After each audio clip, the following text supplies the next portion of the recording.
Welcome to the realm of magic and mystery, classic horror and sci-fi. You are now entering the House of the Unusual podcast with your hosts, Eddie and Joe. Welcome all you cool ghouls and friendly fiends. It's the House of the Unusual podcast. I'm your host, Joe Pavlansky, coming to you from an undisclosed location. Unfortunately, I cannot be with the group today. I'm going to turn it over to my good buddy, Eddie Guevara, for the introductions and the setup for what's going to turn out to be a great topic of discussion today. So, Eddie, take it away. Guest star, Richard Hilliard. All right. I'll let Richard give himself a little detail about himself. And let's start out with you and Chuck. Chuck, how are you doing? You and Sherry, actually. Okay, very Hello. good. Well, we finished up. Man, I had maybe like about 25 shows. I don't know. May was really busy. It was ridiculous. But a fun busy. Yeah, but I'm just glad that I'm done. I'm off for a few days, and so we're just doing some fun things. We went to catching up on house stuff, and we went to our son's house yesterday for Memorial Day. We had a blast swimming and so forth. Family, yeah, it was great. Yeah, we're gonna go golfing, and we're gonna do a few things like that, and so yeah, we're just chilling now, kind of taking it easy. Took a walk today, and how's everything going with you, Sherry? Did a lot of filming today. Yeah, we did a lot. We did a lot of filming. Yeah. We sent you another Chuck's Corner, like I said. Yeah, so, we're doing good. That's beautiful. Yeah, everything's going along. And Richard, yes, welcome on board, my friend. Give us a little rundown of your life, how you were able to get Abbott and Costello out of the grave to have them post for your photographs. I mean, pictures that you draw. So give us some background. well, I was born a long time ago in Virginia, and grew up in a very rural atmosphere. My grandfather was a farmer. Oh wow! My grandmother was a homemaker. My mom was an accountant, and my father worked as a factory line supervisor.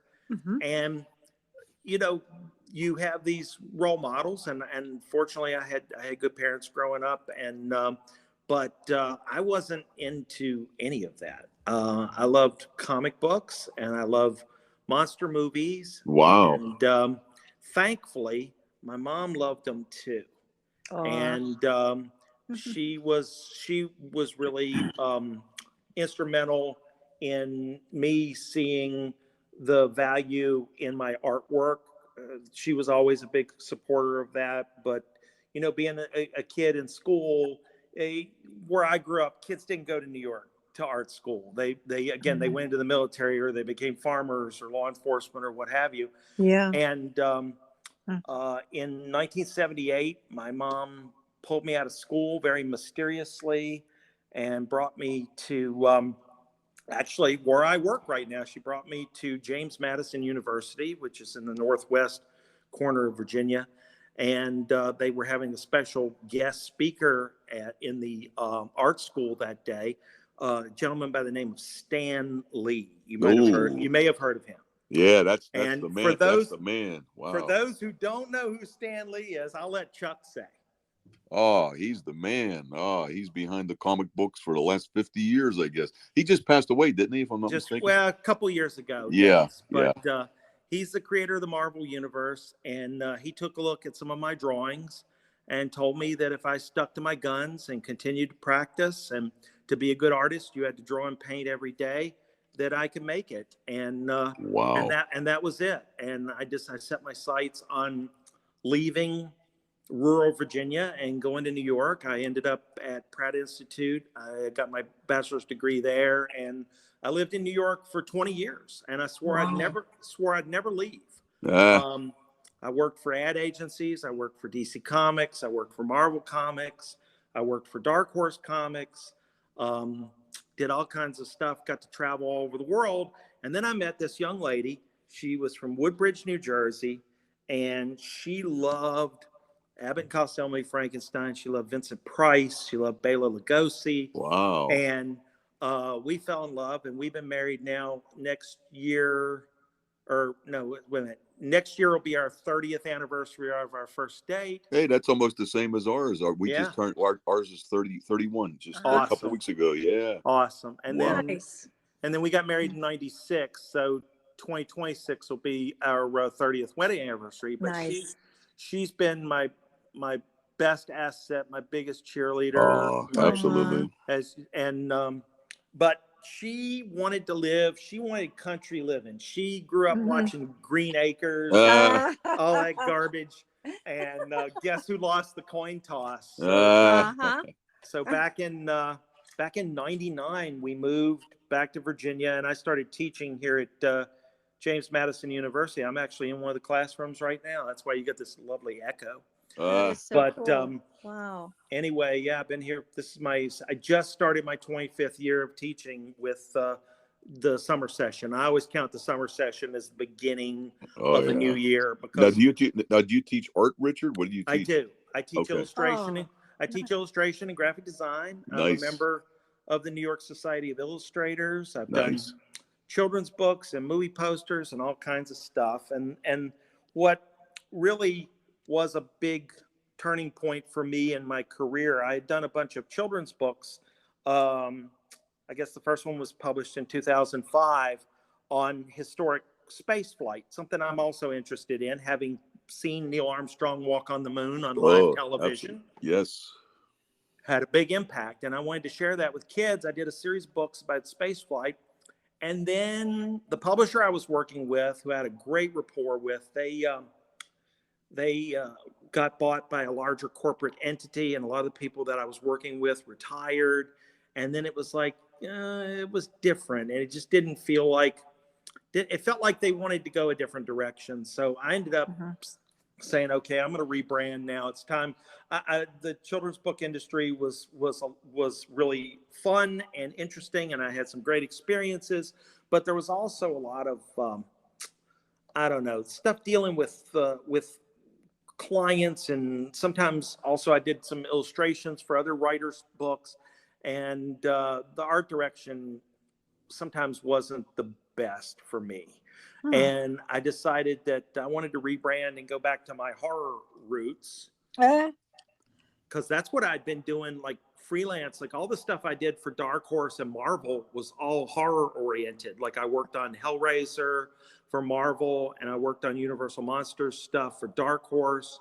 Now DC, I did mostly superhero stuff, like and not stuff that would be easy to find. Like, oh, what issue did you work on? I mean, I could tell you issue numbers for some of the Marvel stuff, but all of the DC stuff that I did was all designing collectibles.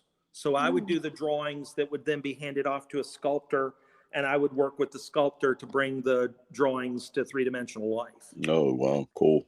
So there's a lot of stuff that DC did back in the 90s and early 2000s that I had my hands on, Superman statues and Batman collectibles and stuff like that. That was a lot of fun. But then I went back and started doing the horror stuff again, and got some folks interested in my work that were really instrumental in turning things around. And that was Phil Noble Jr., who is the editor-in-chief of the new Fangoria. He tapped me to do a couple of illustrations for a Texas Chainsaw Massacre article in the first issue when they relaunched in, I guess that's October of 2019 or 2018. I can't remember. It's all running together. And then I was lucky enough to meet Greg Nicotero, who is the executive producer of The Walking Dead, and also the. I tell you what, Richard, I was probably one of the biggest fans of The Walking Dead. Oh my God. So you know Greg's work, yes, of course. Absolutely. And he tapped me to work on Creepshow with him. Oh wow. And I did the key art for season 2. So if you go to Walmart and you see the season 2 DVD, that's my artwork on the slipcover. Oh, nice. And then I did a bunch of illustrations for one of the episodes, like fake movie posters for the background of this kid's room. And that's been those two jobs really put me on the map in the industry. So now I've been doing book covers and DVDs and Blu-rays for Vinegar Syndrome, and I've been doing a lot of stuff for different clients, and it's been great. And it really is my first love. You know, you say Dracula, and you got my attention. So anyway. Nice. Hey, hey, when you Nice. do something you really love, Richard, that's awesome. you know, Yeah. that's really cool. Yes. And what I tell people is I haven't actually worked for a living in, I don't know, 40 some years. Right. I mean, because what I do, I love. And even, Right. you know, even the other stuff, I have a lot of students sometimes who they're like, well, I want to be an illustrator. I don't necessarily want to be a graphic designer. And I'm like, well, okay. So illustration is great, but it is very difficult to make your living totally and completely as an illustrator. And my feeling is I would rather be doing something artistic rather than, you know, being a manager at a Target or working at Michael's or something like that. So that's why I really built a design portfolio. So because graphic design is a career. It can be a career if you're good and you want it.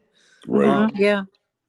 You're in the waters. You're swimming in the waters you want to swim in. It's not like, oh, I'm working Target at day and I'm trying to build this portfolio at night. Right. That's difficult. It can be done, but it takes an enormous amount of willpower to make something like that happen. That's true. And sorry about the train. I have no That's all right. I have no ability to silence that. Yeah, maybe that's a horror train, huh? Yeah, it's the train from Beyond the Door 3. Right, the ghost train. It's going to jump the tracks and come right through the building any second. Just Richard, don't take the train, whatever you do. Don't take it. Well, you know, it's funny. When I moved to New York in 1980, the first film I saw projected was Terror Train. They had a sneak preview at Brooklyn College, and unless I'm crazy and my memory's fuzzy, Jamie Lee Curtis was there. Huh. Wow. Yeah, and That's cool. that was so there's another train for you. But well, you know, Richard, one thing that's interesting is we've had, in fact, he's been part of my friendship for over 20, almost 30 years now. His name is Guevara. He's done several comics that he's published himself. One of them is called Tales from the Void. He's worked freelance for over 40 something years as an illustrator artist. He's done, like I said, he did the famous Ring Guide, you know, where ring collectors and stuff. He did all the illustrations for that. And like I said, he's worked all over the map, and he's also a professor at college, where I think he teaches English part time. Now he's over. Oh wow! You know, he's way retired now, but Guevara has drawn for me and has done illustrations for me for many years now, and he actually worked in your same book. I've been working now when Mail Order Mysteries by Kirk Damaris came out. Are you familiar with that book? I've heard of it. I don't possess it. Okay, if you were to turn to page 157, 154, the book, Kirk Damaris flew over to my area, and he photographed about 80% of my collection. The whole book is based on my collection, except for a few items like masks and stuff that were, you know, the masks themselves. I don't really collect masks because they're so hard to upkeep.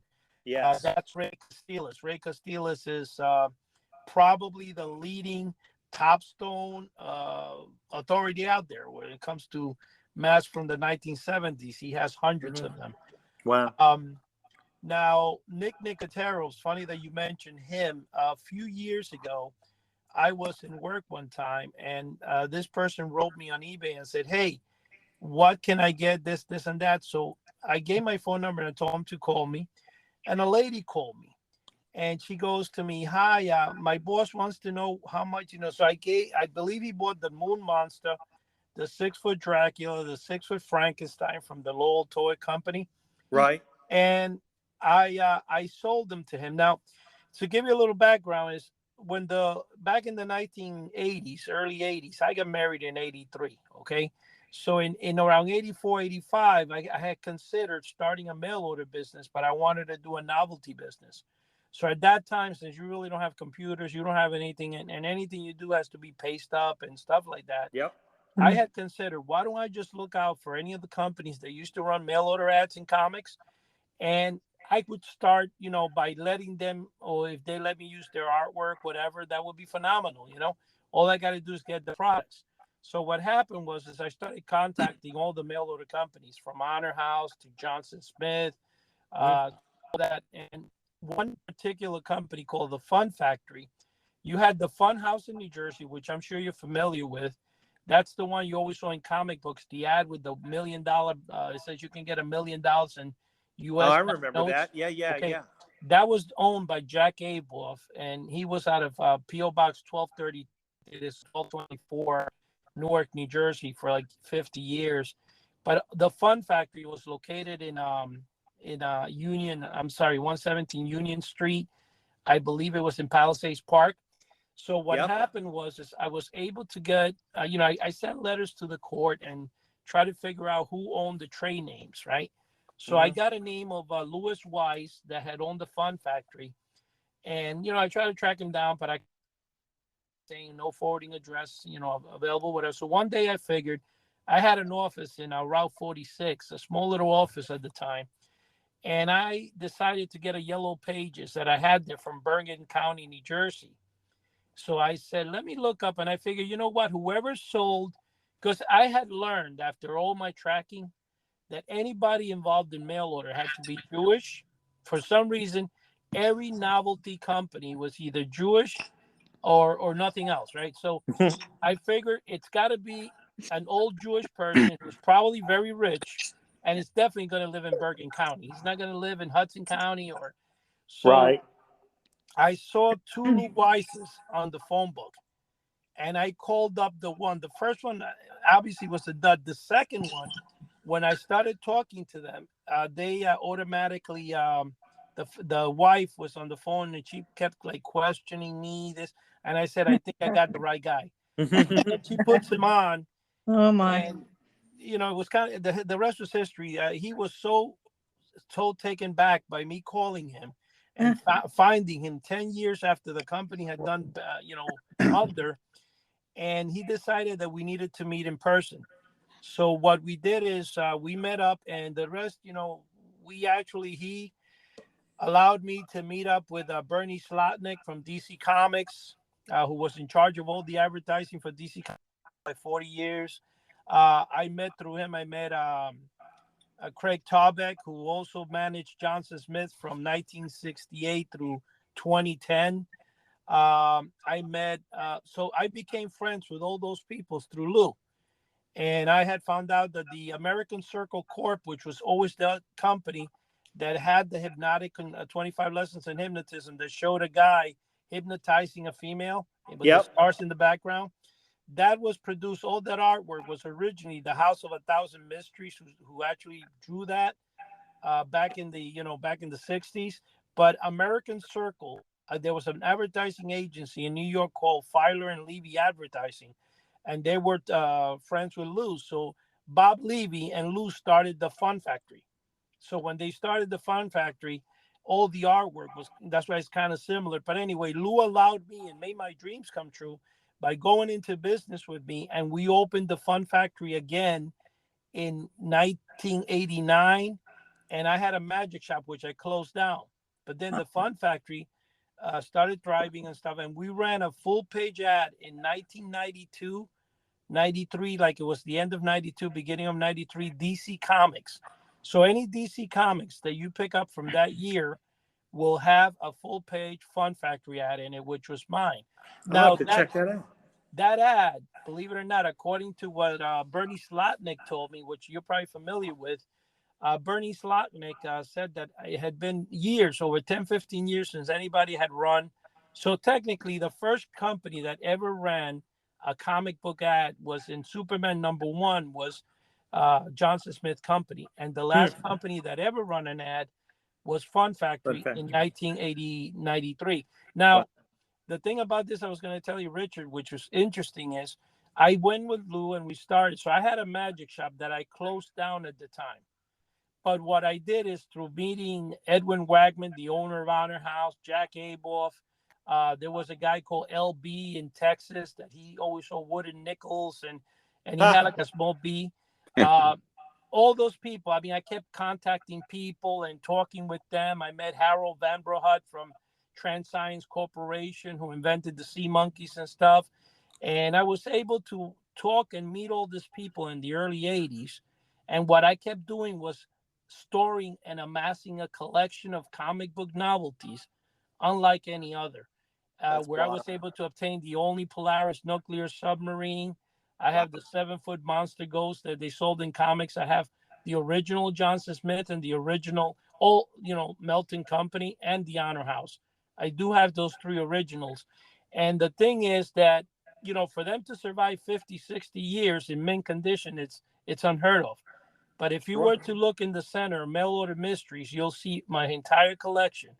My rarest items are located there. But what I was going to say is, when I got the call, I was telling you with Nicotero, when I got the call from the secretary and I said, look, I want so much, I think it was like $600, $700 something for all 3 posters or something. She goes to me, listen, my boss, and I said, I actually asked her, is this your husband or who are you buying it for? And she goes, oh, no, it's my boss. And I said, well, what type of genre is your boss into? Because I was thinking of sending him a free mail order mysteries at the time. Mm-hmm. And she goes, well, please don't tell anybody, but he's Nick Nicotero, the producing of The Walking Dead. So he became a customer of mine, and I was there, I had his office number and stuff, and that's kind of funny. I just wanted to mention that because when you said Nick Nicotero, well, he's been great to me, and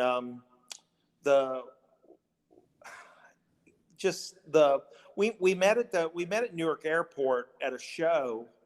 It's called Jersey Fest, and they're bringing the show back for 2023. Of course, COVID threw a wrench in everything, and they haven't had the show since 2019, but it's coming back in September. And he was a guest there, and I'd finished setting up my booth. I had about, 20 originals on display in frames. And the promoter of the show, Rob Salini, had me come over and introduce me to Greg. And Greg was interested in my artwork, and it just took off from there because Greg's slightly younger than me. He just turned 60, I think, last month, or earlier this month.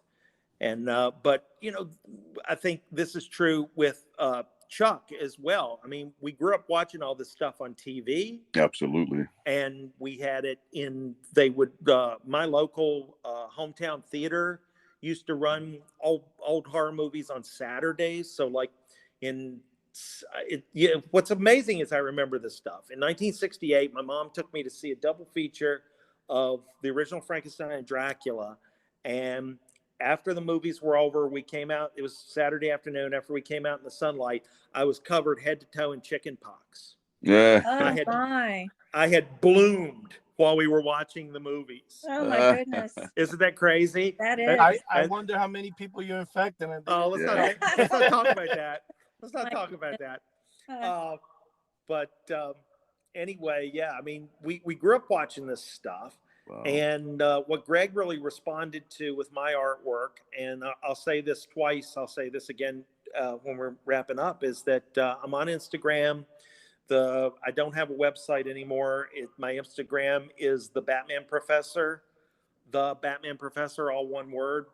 And you can see my artwork there. I don't do any foodies or selfies or anything like that. But what he responded to when he was looking at my work was the fact that I am very inspired by the artwork that we saw in the original night galleries, and also in, of course, Basil Gogos on the covers of Famous Monsters. And, I'm going to say Frazetta, but everybody's inspired by Frazetta, but nobody is the equal of Frazetta. Let's just say that. Yeah, that's hard to reproduce. You know, when you're saying Basil Gogos, man, I took 7 rare, very old magazines of Famous Monsters, of which he had been, the cover artist. Mm-hmm. And I took it to him to sign, but I didn't realize that he was almost at the end of his line, Mm-hmm. And when he started signing them, I looked at my friend and I'm like, should we continue? It was just like a line. I had to hold his hand physically and help him to sign it. I mean, I filmed the episode, but the poor guy died, I think, like a month after that. Oh, goodness. And I felt so bad. And I still got the magazines. I could say these are his signed by him because I have the video to prove it, but Mhm. you can kind of say I didn't know if he either messed up the magazines or helped me. Well, But the best thing that Jim Warren ever did was have Gogos and those other illustrators, Ron Cobb and, oh golly, I can't think of. I know Gray Morrow did some Creepies and Eerie's. I think he did at least one Famous Monsters covered. But all those wonderful illustrations, they sold those magazines even more than the content inside, and the content inside was great. So, you know, that inspired a whole generation, I yes, he think, of did. artists. Yes, Oh, it did. absolutely. And one thing I'm going to tell you about Basil Gogos, he was kind enough about 15 years ago, maybe 20, when Chiller Theater was at its, like infancy, because Chiller Theater's been around for 30 some years, right? Mm-hmm. Yep. And like very, very long time ago, he came in and he had his wife with him. And it was kind of funny because he had a big white carnation in this black suit he was wearing. I remember And that.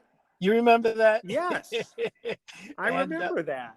and he gave me, And he had an ascot on, as I remember too. Yeah. He had.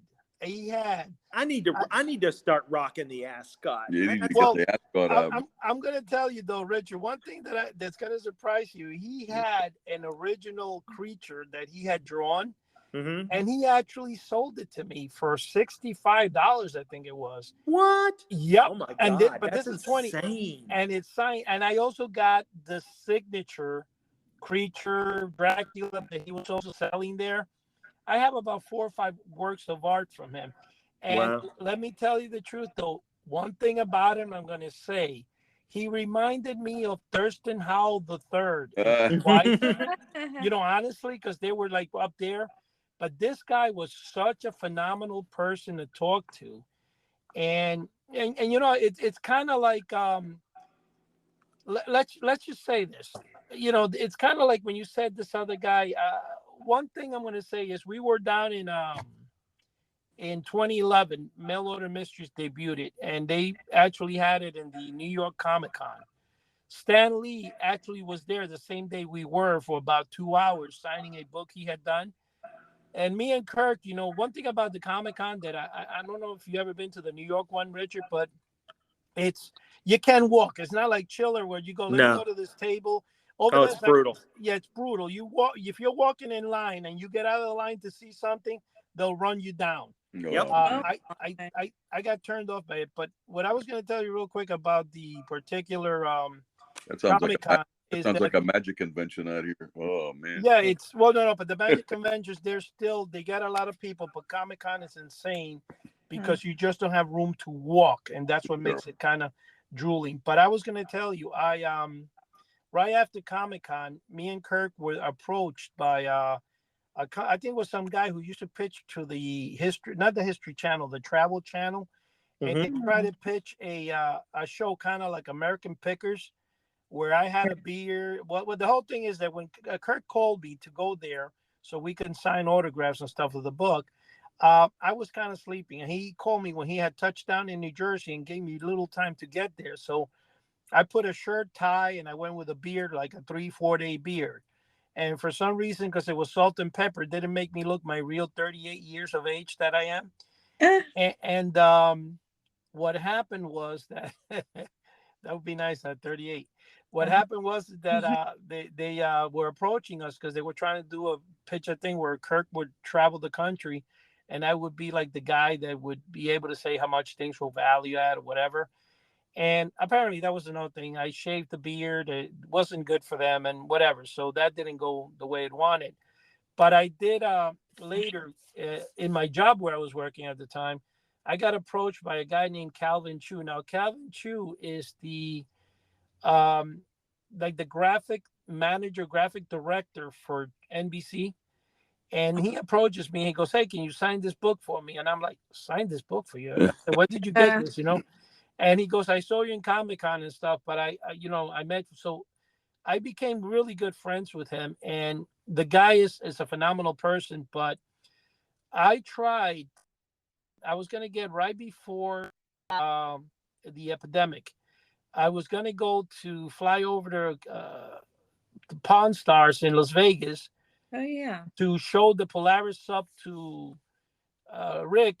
Rick, yeah. And the other one was I was going to go probably on. There's a TV show called LimeWire for Netflix that's run by the Sci-Fi Channel. Sci-Fi Channel, all those channels are owned by NBC. And Calvin was thinking about putting me on, and then what happened? The pandemic came. Everything stopped, and my career stopped at the same time too. And what happened that I was mentioning that is that I've been working on a book that you say book as a second part to Mail Order Mysteries, but not really second part. It's a book. I entitled it "The 7-Foot Monster That Never Was." Yeah. And Cav Cavaraj, he did the cover for the book, and Vasco, a famous coloring guy, did the colorization. And then I had some other help there that I can't say it over the radio. I mean, I will tell you one day, but I can't say it in the radio. And the reason is that everything the book is called The 7-Foot Monster That Never Was. It has me looking at the 7-foot Frankenstein that came in 2 pieces Right. up in the wall with tape.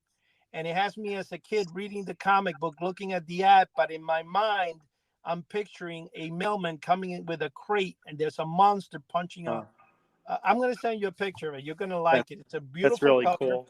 That sounds pretty cool. But anyway, once the book is finished, it'll probably get listed in that LimeWire thing because it's going to be like a big review for Netflix, which is pretty good. I mean, So Eddie, yes, going back to the mail order stuff for a moment, you said that you have a mint Polaris sub, and now was that was cardboard, correct? that is correct. There is if you go to the YouTube channel, House of the Unusual, I am several years ago, I think like 6 years ago, I was unboxing that Polaris sub. You could see I'm unboxing my original there.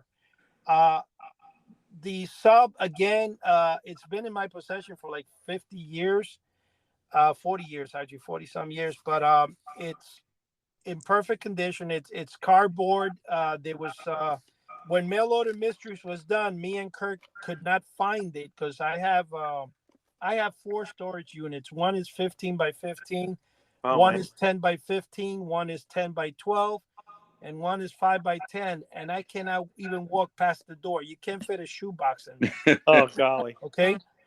Among there, you will see, if you're able to look at any photographs, you'll see the beautiful picture you did of Abbott and Costello Meet Frankenstein, which I actually have on top of one of the desks that I have there. I put it there because I'm figuring where to put it because I lack space in everything. That's the collector's curse, is that we never have enough space. Tell me about it. I was going to say, let's just put it this way. Of everything I've been collecting, anything you open a comic book, any novelty that's ever been listed in a comic book, I have the original. That's the only thing I do not have, that for whatever reason, and you know very clearly what I'm about to say, when you would look at comic books, there was Abracadabra Magic Shop that's also owned by Bob, which, believe it or not, he's still alive, and kicking.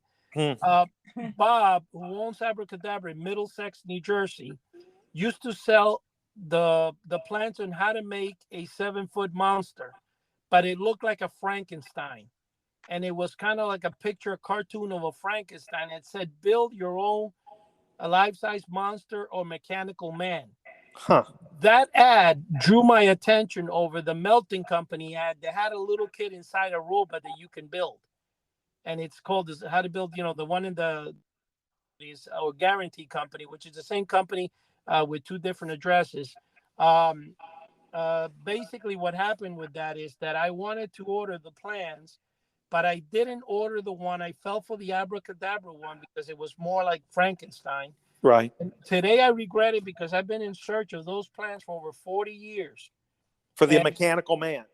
Not the mechanical man, but the one that shows the little kid inside, the robot plans. Oh, yeah, okay. the robot plan. He's been searching for these, Richard, for I couldn't. Oh my God, about 45 years, Richard. Yeah. And to no avail. And the whole thing is that every collector in the country has been looking for me. There's stories. I believe one particular guy has it, but that's a different story. Like I said, these are things I will not say on the radio. I will tell you. Well, that's always the way it is. You're looking for something, and then somebody claims they have it, but you never really see it, and you don't know if they're being honest or not. And that exact thing happened to me back in the 80s when I was trying to run down an Aurora Big Frankie. And I had this is a kind of a fun story. When I was a child, my cousins had a hobby shop. They lived in the next town over from us, and they had every Aurora kit. And my father and I made a deal that every week he would buy one and put it together, but not paint it. If he had to paint it, then he'd only buy one as he got one done. And I said, okay, let's do the no painting thing. So I got an Aurora kit every week. He would put it together unpainted. And then in the 80s, I went back and painted them all. And they look really cool because I had my, I'd already been to art school and had a fairly good skill set by that point. But I never had Big Frankie because at $4.98, it was too expensive. Wow. And he drew the line because all the other Aurora kits were 98 cents each. Wow.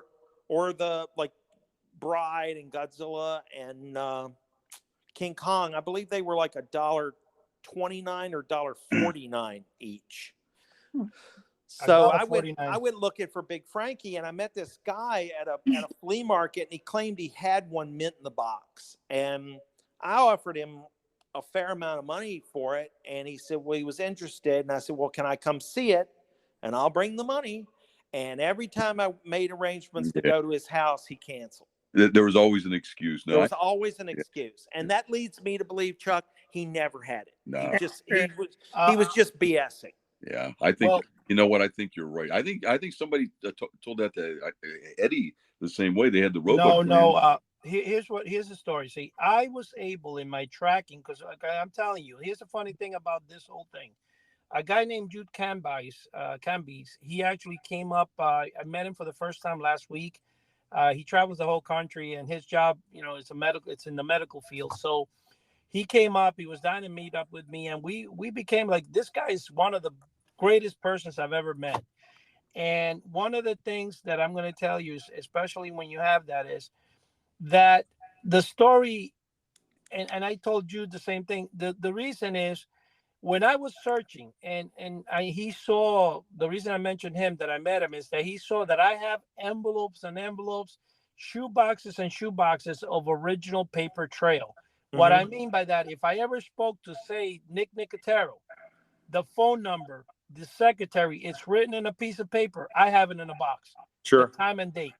If I spoke with Harold Van, I even have recording cassette tapes of my speaking with him on the phone back then. So what I'm saying is, I showed him. Now, what happened is, through my trails of trying to find the original robot plans, I came across the guy who created them, but he had passed away many years prior. His son gave me information on how it was, how it looked, what it measured like. And I was able to know what the originals were like.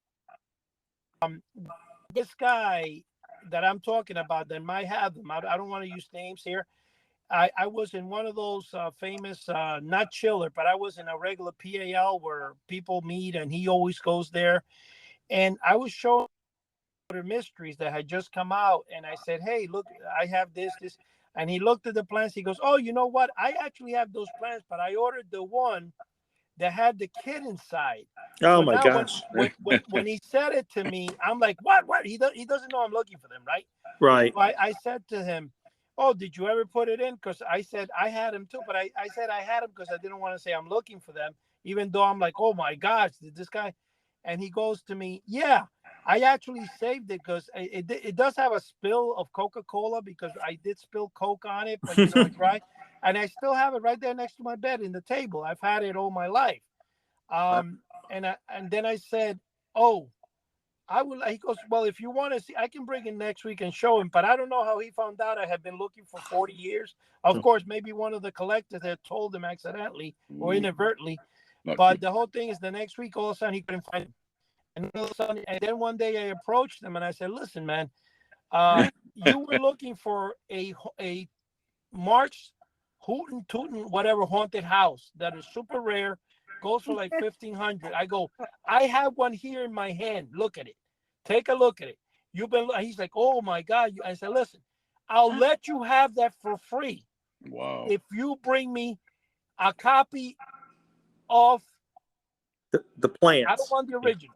He's like, well, yeah, but then you're going to duplicate them and sell them. And I go, what do you think if I did? You think I'm going to become rich over that? Yeah, really. And so he was like, the guy is a moron, and basically everybody in the family agrees. So he said, I go, tell you what, why don't you bring it? Let me look at them in your hand, okay? And I'll let you have the house. So he goes to me, I have to think. And I said, oh, this guy. So I walked off really pissed off. And that day was Chiller Theater at night. So I go directly to Chiller Theater and I have the house in my hand because I was walking around in case the bubblehead, who apparently used to go to Chiller Theater too, or probably still does. And I said, if I see him, I'll see if he's still willing to show me the plans, whatever. Kevin, that does Chiller Theater, Kevin Clevens. Yeah. Says, hey, Eddie. What are you gonna do with that house? I go, you know what, Kevin? You like? He goes, oh wow, man, Eddie, I've been looking. I said, Kevin, give me $400 and it's yours. Nice. So I sold it to him. Yeah. Awesome. I just got pissed off at it. Hey, Eddie, I think I know who has those plans. I think I know who you're talking about. So we're not going to name any names. Okay, So, I can tell you this much. He wears glasses. oh, Okay. That's not who. Then it's not who I think it is. It's okay. No, the guy who one day when he was telling me a story, or the guy that used to go with him, the guy that used to be his friend that they had the table together with, was a gentleman that used to have an auction house up in Lake something, New Jersey. And the guy was a very good friend of mine. And in fact, this guy back in the 80s was able to get me original American Circle Corp catalogs. That's not a guy named Mark, is it? Oh gosh, I don't want to say. Like I said, let's not get close to the names. Listen, I think I know who that is. But the guy, I've missed Nice. in 30 years. I've missed 2 chillers. So okay, well, the guy I'm talking about, if you know Herb is, he's the one that has all the older stuff with the white beard. He's my friend. He'll know who the guy is. The name of the guy is not Mark. It starts with an M. But what happened? What happened is this freaking guy, when he sees me now, he gets like afraid of me for some reason. But when he told me the story that his brother had the house that he was looking for, but his brother, before he died, made sure he gave the house away so he wouldn't get it. Oh my God! It made me realize what type of family background this guy had, and why he's such a jerk. People now, people can be really petty about stuff like that. Yeah, it's crazy. Well, he had a calculator robot one time. He's asking $500 for it in the Wayne PAL, and I was going to buy it and everything. When I came by, he was asking somebody before me a couple of months later. When he saw me coming that I wanted, he goes, "Oh, I sold it already." Oh, did you really? So he lost the sale, not to sell it to me. Right, just to be petty. Listen, I'm not gonna lie. I can be petty about some things too. There's a famous director of film. If I said his name, you would recognize it immediately. And back in the 90s, he and I had a little argument about, believe it or not, animation cell. You know how the Warner Brothers store and the Disney stores used to sell real cells? Right. Oh, yeah. Well, this was a cell for Batman the Animated Series. It was a Joker and Harley Quinn, and it was really, really nice. And this film director thought that he should have it instead of me, even though I'm the person who put the deposit on it. And the gallery director gave him my number, and he called me one night. And I was very polite and very respectful until I decided not to be anymore. Right. Because he got egomaniacal about it. Because what he said to me was, well, if you sell it to me, you can tell everybody it's now in my collection. Oh, brother. And now what I said to him was really mean, but it was time for that. I said, well, make a good film and call me back. And I like that. That's pretty good. And he said, "Oh, you're going to be that way." And I said, "Yeah, and I could be worse if this conversation continues." Wow. And he said, "Well, I guess we're done." And then we were done. And then I was at Chiller. What was it? 3 weeks ago. Yes, And yes. and my wife's cousin who works at Chiller, he does security. He works with, I guess, what is it? Big Events New York, that promotion company Uh-huh. that Yeah. brings the guests in. He works for them. Anyway, he comes up to me and he goes, "Yeah, I want something Batman that you've done that I can give to so and so because he's friends with this director." And I said, "I'm sorry, James, I'm not selling you anything. I'm not selling you anything to give to this person because I'll be damned if he ever owns a piece of my artwork, much less a piece out of my Batman collection." So there you go. You know, Good. you know, I tell you what, Richard, what you described, believe me, in my field, magic, with other magicians, plus I'm Yes. a magic collector. I have a lot of, antique Uh-huh. magic props. Believe me, it's the same pettiness. I mean, I think it's in all branches of everything. I think it is, and what a coincidence! It has to be with the guy who has the only plants I know of. Sure. Richard, I'm going to tell you one thing. I've been going to Chiller now about 30-some years, Mhm. and I used to know Kevin Clemens when he was back in U.S. #1 flea market selling VHS tapes. Yeah. And then I used to go to his Hackensack store, and so we go back years and years. Yeah. I've interviewed Kevin a couple of times. I have it on my YouTube channel. But what I was going to tell you is, when Zachary, back, I don't know, 20, 30 years ago, Zachary found out that I could duplicate life-size posters, he loaned me his original, which I scanned and started selling. And then he signed like 20 of them for me. And I was the one that bought all those life-size posters back. I sell the moon monster, the creature, everything, right? So Kevin, at that time, there's a guy, you probably know him very well. He goes by, oh my God, what the heck is his Chiller name right now? I have a mental block on him. Oh gosh. Well, anyway, it'll come before the day, the thing is over. But anyway, I used to go there, and Chiller, everybody in the Chiller staff is phenomenal. They're great people. And a few of the people that are in Chiller that know this individual that obviously, and it's kind of funny because it wasn't not, but I met him, the guy I'm telling you who's a jerk, I met him and bumped into him about, a year ago, the last Chiller, not this one, the one in October. Mhm. And he saw me, go, "Oh, hi, Eddie, how you doing?" And then he just left real quick. Now, there's another guy in Chiller that you probably know. He's about 6'5", very big, tall guy. He's blonde, okay? And he walks around early before Chiller starts. He goes around all the things. He's always looking for a bargain. Mhm. That individual approached me 6 years ago, and he saw that, Mail Order Mysteries had the 6-foot Frankenstein, the 6-foot Dracula, but the only difference is I have the original boxes they came in. Wow. So those boxes nobody's got except for this guy who just did the Monsters. What's his name? The Monsters, the director. Oh, Rob Zombie. Okay, Rob Oh, yeah. Zombie has it in his collection. Not many people have the original box of those two. So he goes to me, "Oh, you have the Frankenstein box?" And I go, "Yeah, I do." He goes, "How about if I buy?" He goes, "I have a Frankenstein. I need the box." And he offered me at the time 800, and then he went on, and he finally offered. He found out that I had a fire, Richard, in 1995 where I lost literally half my collection. Oh It was my. a 5-alarm fire, and I had lost somebody. It survived, but somebody took from the remains of the fire my 6-foot by 6-foot King Kong poster where he's overlooking the city, Oh no. and it disappeared. So he had one. He's like, "Eddie, I'll give you this poster that you're looking for so many years. And he finally went as high as $2,200 Wow. for the box of the Frankenstein, and he's giving me the poster. He's also throwing in an additional Dracula without the box to me.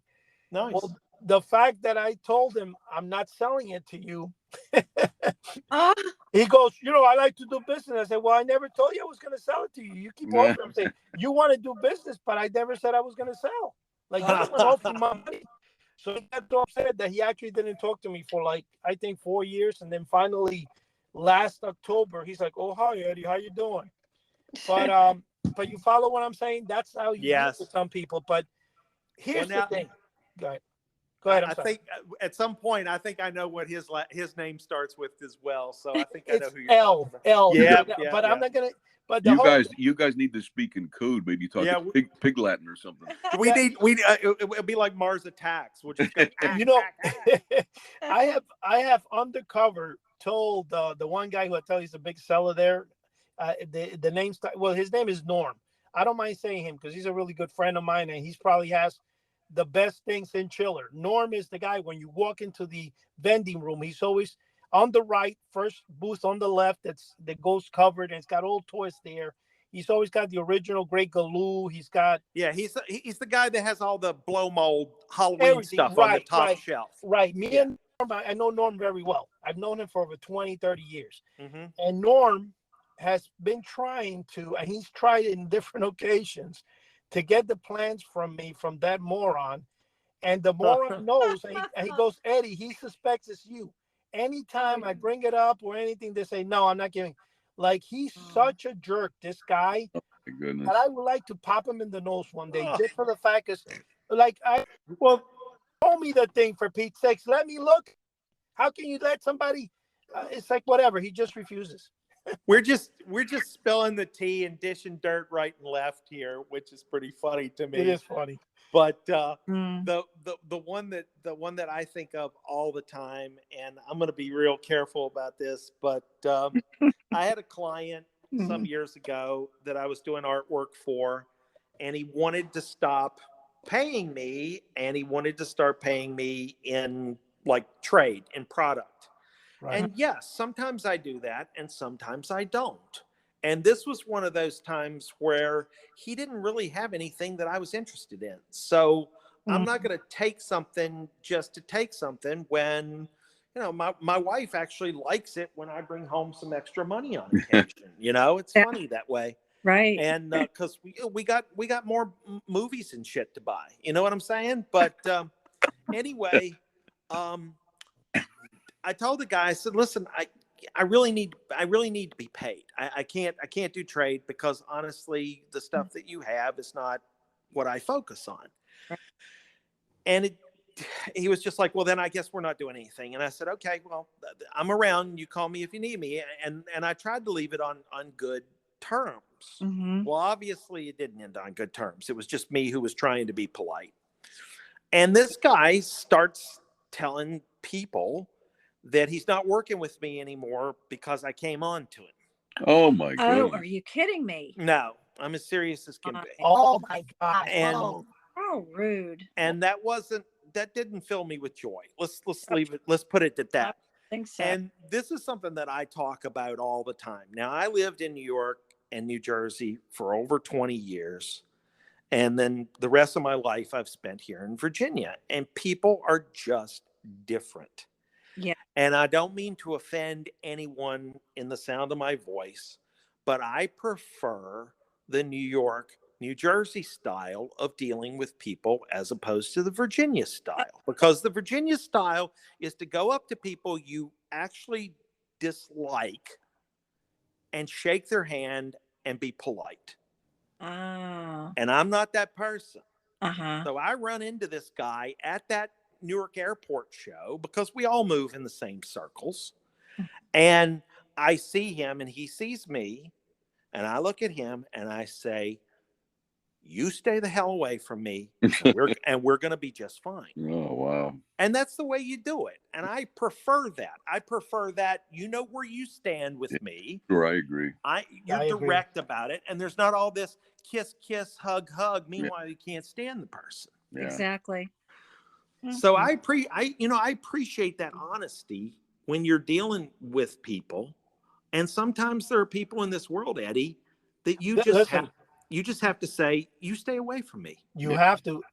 You know, Richard, there is one person I'm going to tell you, that big person that we mentioned that you kind of know who I'm talking about.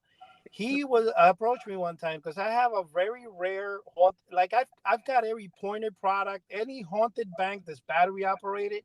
I have one or two of, including Monster in the Box and whatever you want to call them. I have one. So There is one particular one, which is a haunted house that a hand comes out of the chimney. That's so rare. It's so rare that I don't think there's a book about battery operated toys. And when I spoke to the guy who wrote the book, who had everything, he goes, I never even heard of that one. Well, anyway, this individual found out I had that. He's offering me $350 for it. And then I find out through somebody else that there's a guy in the same chiller he sells to that's offering him $995 for the same thing. So I say, wait a minute. I go to the guy, listen, you want, I'll give it to you for $700. And he goes, I don't want to get this guy angry at me. I'm like, then screw it. Then you pay more because I'm not selling it to him. Right. The funny thing about it, that's exactly what you're talking about. And I don't mind. And, you know, I don't know if Chuck can tell you, Jude can tell you, people come visit me and they walk off with things that are worth hundreds of dollars. Like, for example, Joe Pavlansky, I gave him a Frankenstein from Honor House, the plastic one, 2-part. That's like a $400 or $500 poster. I just gave it to him. Yeah. I gave Chuck, you know, I gave him, I gave Joe, I think, yeah, it was Joe. I don't even know if I said you know, the thing from Back of Famous Monsters, what do you call that thing that you hang in your neck?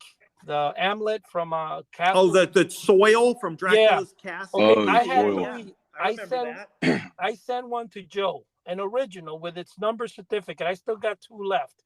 Wow. The point is that I give away things. I'm not in it for the money. If the person's a friend, and then there's things you can do. But when you come and try like this jerk that wants to, I don't understand what the fact he doesn't want me even to look at the thing. It's crazy. Like he wants to make sure. And then one day he comes up to me, he has the nerve and say, oh, I got this jungle habitat in New Jersey. I got the original commercial on 35 millimeter. He asked me something and I said, good. And he goes, oh, if I want to say, I don't know, find out yourself, look it up on Google, I told him. Yeah. He actually had the nerve to ask me where he can go to appraise it. And I'm like, you know what? I'll give you 5 cents for it. You know, you can always tell people where to go. The point is, you know, it's so funny because I, you know, Richard, me and you, I didn't realize you had been in Chiller all that time. And you always sit next to a guy that used to make a lot of the models in resin. Yeah. And that individual, I know he got scared at the end there because then Disney hit him one time for making like the Hitchhikers. And yeah. Well, that individual guy, I've bought for him so many over the years. And he actually sold me he actually had it airbrushed professionally, Elvira doll that was, you know, about 12, 13 inches tall. And then I had Elvira sign it for me. Nice. It was actually my friend bought it for me. It's like phenomenal. But I guess, Richard, we've come across a lot of the people there. And anyway, listen, guys, before I forget here, we're running out of time here. It's been a great conversation. We have less than 1 minute left. So, Richard, is there anything you want to finish with? I want to thank you for having me. Thank you for letting me tell stories that I rarely tell. And also that you can check out my work on Instagram, The Batman Professor. Please follow me there. All right. And what about you, Chuck and Sherry? Hey, just great. Very nice to meet you, Richard. And Yes. You as well. Pleasure. yes. All right. And, Come back again. yeah, come back and we'll talk to you folks soon. Gladly. Just and for anybody who's hearing out there, please tune in to Stupid Comics. I think number 9 is coming out soon. Yes. It'll be stupidcomics magazine.com. So other than that, God bless everybody. Have a beautiful day. Okay. Thank you all. God bless. Bye-bye. Bye now.